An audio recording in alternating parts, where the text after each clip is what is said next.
We are currently facing a potentially global ecological crisis that becomes more dire with each passing day.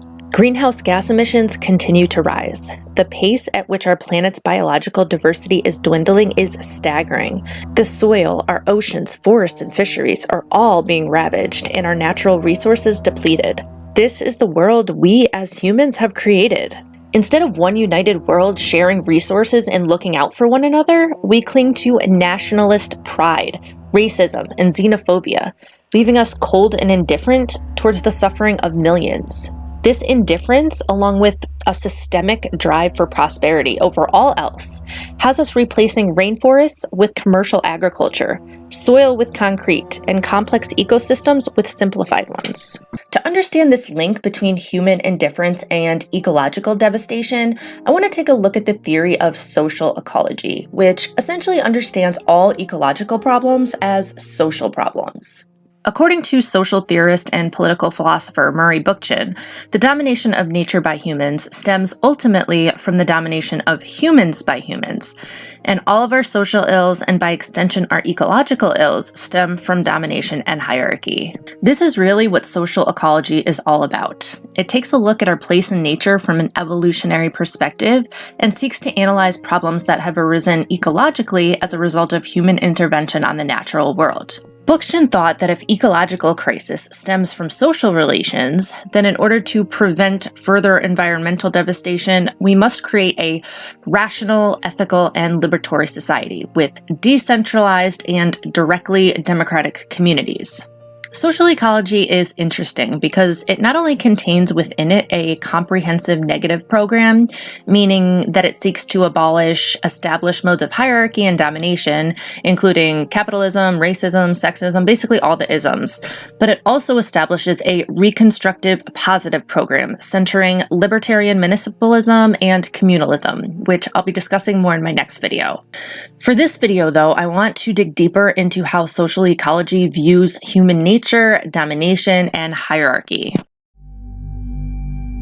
Human nature. So many people have this idea. In fact, it seems to be the dominant narrative that competition, systems of domination, and hierarchy are just part of human nature, and that capitalism provides the optimal setup for a bunch of naturally self-interested individuals. But this really isn't the case. One way we can understand this is to examine nature and the creation of society from a dialectical perspective, specifically through dialectical naturalism. Dialectical naturalism seeks to explain how society developed out of nature and how the social and natural constantly interact with and depend on one another, while each still maintains their separate identities and integrity. It also provides us with a framework for understanding the unfolding of human history and how systems of domination and hierarchy were essentially developed. First nature, second nature, and free nature. So Bookchin breaks nature up into first nature, second nature, and free nature. First nature is the natural, biological, and non-social world, which is always evolving and always developing. Out of this evolutionary process came human beings, and based on the development of their large brains, their upright mobility, and locomotive functioning, they were placed in a unique situation which enabled them to create a social world all their own. We call this second nature.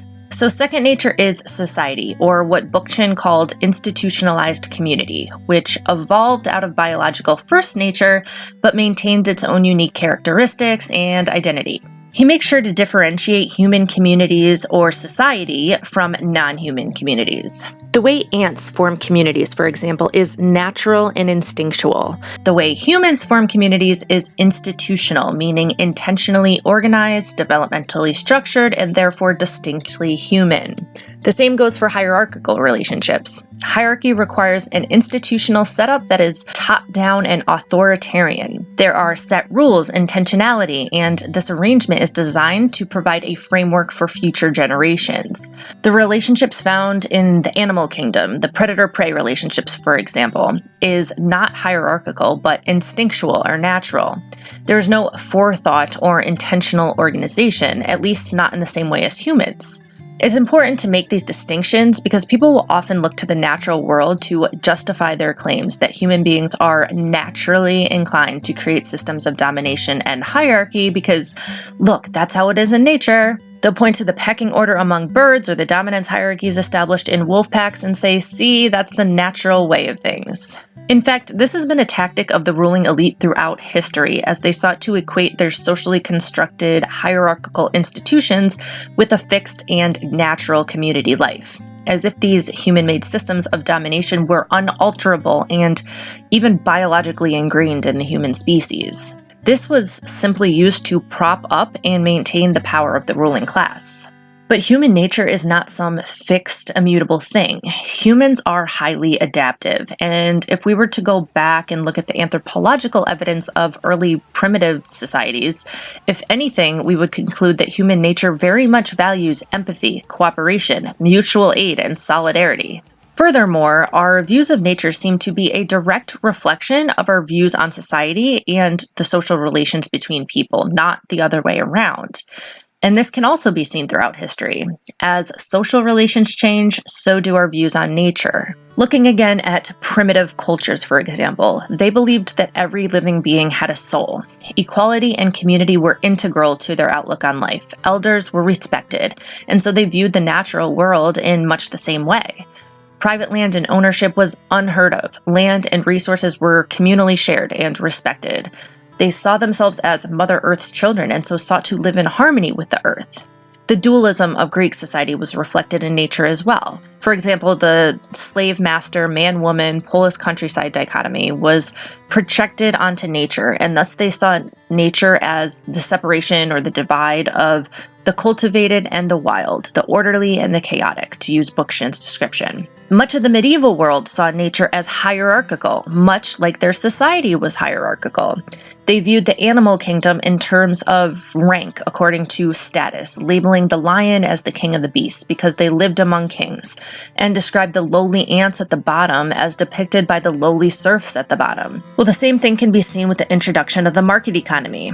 The clans, tribes, even the extended family ties broke down and everyone became atomized, individualized, each person out for themselves, supposedly free to buy and sell as they please in the free market, and only the strong survive. An image of nature then emerged, a system of individual beings fighting for survival, a Darwinian predator versus prey world where natural selection and survival of the fittest dominate, which perfectly aligns with the dog-eat-dog capitalist versus worker society of the 18th, 19th, 20th, and 21st century.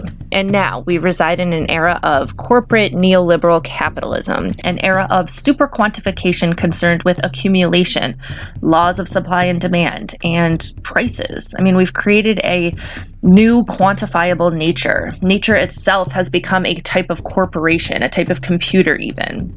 So the point is that there really is no way to objectively observe and study the natural world without bringing our own human interpretations into the mix. To quote Bookchin, whenever we deal with nature, we are dealing with it not from our experience of the world, not even from the laboratory experience of the natural world, but from our experience in our interaction with each other. And if we live in a society of domination, then our attitude towards nature is going to be a domineering attitude, an outlook premised on the supposition that nature itself is a mere object of manipulation. Once a culture of domination and hierarchy was established among humans, a culture of dominating nature was not far behind. Without the forming of these hierarchical relations in society, humans would not have had the thoughts in their mind to dominate nature. There would have been no reason to enclose land, create private property, and hoard natural resources if not for these relationships of power that had already been developed. And now today, we're headed into absolute ecological devastation based on these systems of domination. And this brings us to third nature, or free nature, which is second nature essentially harmonizing with first nature in order to become free nature, or in Bookchin's words, nature rendered self-conscious in a rational and ecological society. This would mean human beings pretty much, using their intelligence and technological capabilities for good instead of bad. For example, instead of continuing the incredibly harmful practice of monocropping, which leads to soil degradation and loss of biodiversity, we could use our seed-saving capabilities to reintroduce diverse systems of agriculture. Instead of feeding nearly 40% of the world's grain to livestock that's then consumed secondhand by humans, we could instead feed 800 million additional people directly without killing those animals in the process. The problem isn't humans, it's not human nature, and it's not technology. What social ecology shows is that the problem is the setup of our current society. Social relations that place competition and self-interest and eternal growth above all else. A system that employs technology and machines in a way which not only destroys the environment, but seeks to inevitably render workers redundant, useless. In Karl Marx's Grundrisse, a section titled Fragment on Machines talks about a transition to a post-capitalist society that harnesses automation and other technological advances in a way which shortens the working day. It allows people the freedom to pursue their creative interests, spend quality leisure time with their loved ones, and as Bookchin later argued, more time to participate in the political realm, which he thought was super important. Instead of using advances in machinery to squeeze more work out of people in an ever-increasing search for more profit, instead of inequality running rampant and billionaires living side by side with the poverty-stricken, machines could be used to liberate us from work and to live in harmony with nature, essentially creating a post-scarcity society. Bookchin and Marx both saw this potentiality. They differed, however, in what they saw as the fundamental problem holding us back from our potential. Instead of blaming capitalism like Marx, Bookchin argued that the cause of our current societal and ecological ills stems ultimately not from capitalism, but from systems of domination and hierarchy that began long before the implementation of markets and capitalism, but also necessarily includes capitalism. In my next video, I'm going to talk about Bookchin's reconstructive solution to these issues, mainly his political ideology of communalism, libertarian municipalism, and the influence that has had in Rojava. So yeah, if you liked this video, give it a thumbs up. As always, I'd love to hear your comments in the comment section below. Subscribe and share. So thanks so much for watching, guys.